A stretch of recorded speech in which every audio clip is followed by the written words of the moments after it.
안녕하세요. 해리의 IELTS 가이드 해리입니다. 오늘은 저랑 같이 테스트 1을 시작하기 전에 앞서서 리스닝에 대한 정말 중요한 정보와 팁을 하나씩 좀 알려드리도록 할게요. 캠브리지 15이 최신으로 나왔는데요. 리스닝에 크게 변한 점은 이번에 섹션 1이 아니라 이렇게 파트 1으로 되어 있다는 거, 이게 하나 큰 변화고요. 그 다음에 좀 아래로 가시면 이그젬플이 사라졌습니다. 예전에는 이그젬플이 있었거든요. 근데 새롭게 나오는 IELTS 교재에서는 이그젬플이 사라졌다는 거, 이것도 꼭 하나 알아두시면 좋을 것 같아요. 자, 그래서 이렇게 변화된 점 두 가지만 한번 기억을 해주시고, 리스닝에서 제가 정말 꼭 알아야 되는 정보에 대해서 좀 알려드리도록 할게요. 우선 리스닝은요, 총 파트 4개로 되어 있습니다.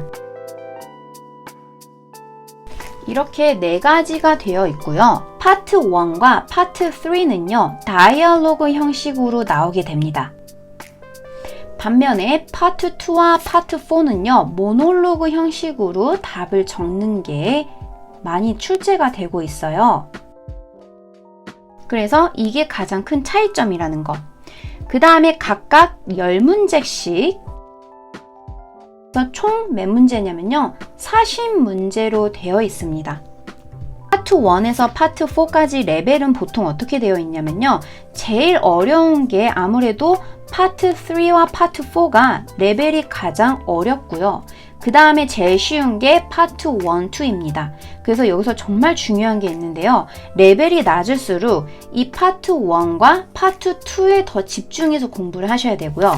그 다음에 내가 6.5점 이상을 받아야 된다. 그러면 파트 3와 파트 4에서 더 많이 맞으셔야 되는 거예요.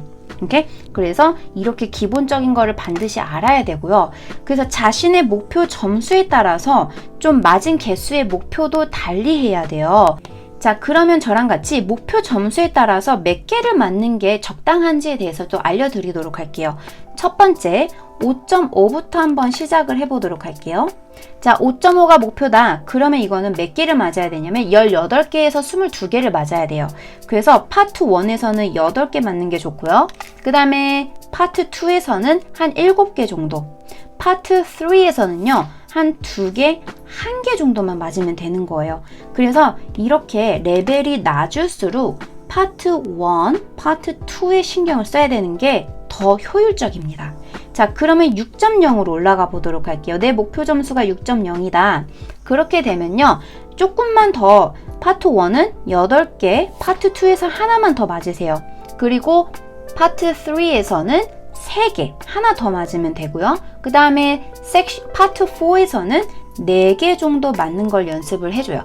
중요한 게 이 파트 4는 보통 주관식으로 많이 나오기 때문에 아마 파트 3보다 조금 더 많이 맞는 게 유리할 수 있어요.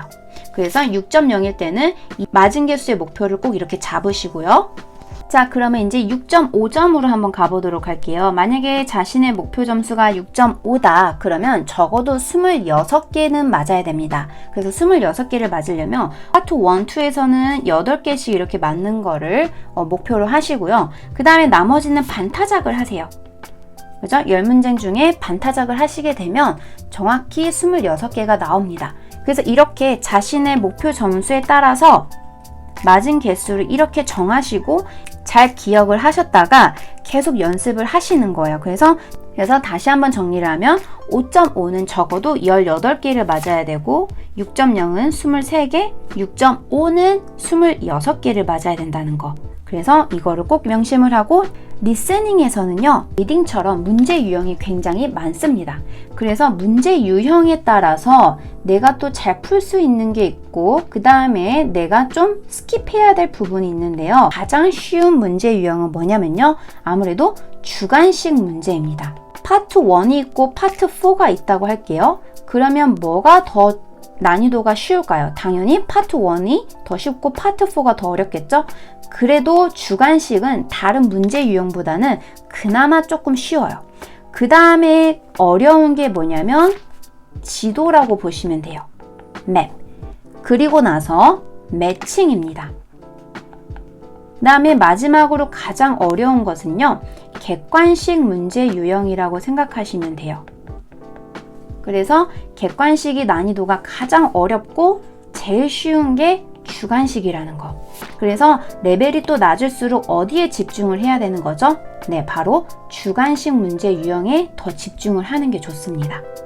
특히 제가 레벨이 5.5에서 6.0이다 라고 했잖아요. 그러면 제가 또 하나 팁을 드리자면 파트 3에 있는 즉 객관식은 굉장히 어려워요.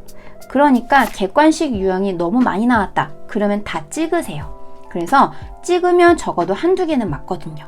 그래서 이것도 꼭 하나 팁으로 하나 챙겨가시고요. 향상 팁을 좀 알려드리도록 할게요. 이게 많이 문제를 푼다고요. 많이 맞는 건 좀 한계가 있어요. 그래서 리스닝, 특히 IELTS 리스닝에서는요, 정말 중요한 게 있는데 바로 첫 번째로는 듣기 전이 너무너무 중요합니다. 왜냐면 듣기 전에 준비를 많이 해야 더 많이 맞출 수 있어요. 많이 들린다고 많이 맞추는 게 절대로 아니에요. 그렇기 때문에 듣기 전에 잘 준비하는 연습을 아주 많이 하셔야 돼요. 특히 빈칸 추측하는 게 너무 중요하고요. 그 다음에 매칭에 있어서 내가 어떤 내용을 들어야 될지 미리 준비하는 자세가 중요합니다. 그래서 듣기 전에 어떻게 들어야 되는지 최대한 추측하는 연습을 해보세요. 내용적으로, 문법적으로 말이죠. 그 다음에 두 번째로는 이제 평상시에 문제를 풀고 답을 체크했잖아요. 그리고 새로운 문제를 풀기 전에 오답 노트 하는 연습을 꼭 하셔야 돼요. 그러면 이 오답 노트라는 건 뭐냐면요. 왜 틀렸는지를 분석하는 거예요. 그리고 뒤에 스크립을 가서 독해를 하고 그 다음에 독해하다가 모르는 단어가 나오면요. 단어장에 반드시 정리를 하셔야 되는 거예요. 그래서 양보단 질입니다. 어디에서 이제 판가름이 나냐면 바로 이 오답 노트예요. 그래서 이 오답 노트 하는 것도 너무 중요하기 때문에 꼭 리스닝 준비하실 때 여기에 더 중점적으로 에너지와 시간을 쏟고 그 다음에 오답 노트를 꼭 노트 한 권을 마련해서 거기다가 적는 연습을 꼭 해주셔야 돼요. 그 다음에 마지막 리스닝 팁은요. 자, 세 번째. 문제를 놓쳤어요. 그러면 미련을 버리세요. 자, 이 미련 때문에 다음 문제를 또 놓치는 경향이 있어요. 그렇기 때문에 만약에 놓쳤다 그러면 괜찮고 빨리 넘어가서 다음 문제 준비를 하는 게 더 효율적입니다. 하나 못 풀었다고 도미노 현상이 일어나면 안 돼요. 그렇기 때문에 한 문제를 버리더라도 내가 다음 문제를 풀 수 있을 정도로 멘탈을 잘 붙잡아야 되고요. 절대로 패닉 상태가 오지 않도록 내 마인드 컨트롤 하는 게 너무너무 중요합니다. 아시겠죠? 그래서 이렇게 세 가지 팁을 머릿속에 잘 기억을 하고 평상시에 연습하거나 아니면 실전으로 연습할 때 이 내용을 꼭 기억해 주세요. 자, 그래서 다음 강의 시간에는 저랑 같이 여기 캠브리지 15 파트 1에 대해서 이 빈칸 문제를 어떻게 추측하고 그 다음에 어떤 내용과 어떤 문법적으로 접근을 하고 추측하고 키워드 잡는 것까지 해보도록 하고 실제 오답 노트를 어떻게 하는지 하나하나 배우실 예정이에요. 그래서 오늘의 숙제는 뭐냐면요. 1번부터 10번까지 듣고 풀고 그 다음에 중요한 게 뭐냐면요. 만약에 듣고 풀고 채점을 하잖아요. 그러면 채점을 하고 만약에 여기가 틀렸어요. 그럼 여기다 답을 적으면 안 됩니다. 그래서 답은 적지 않고요. 틀린 표시만 하세요. 그래서 이게 채점하는 방식입니다. 그러면 다음 첫 번째 강의 시간에서 보도록 할게요.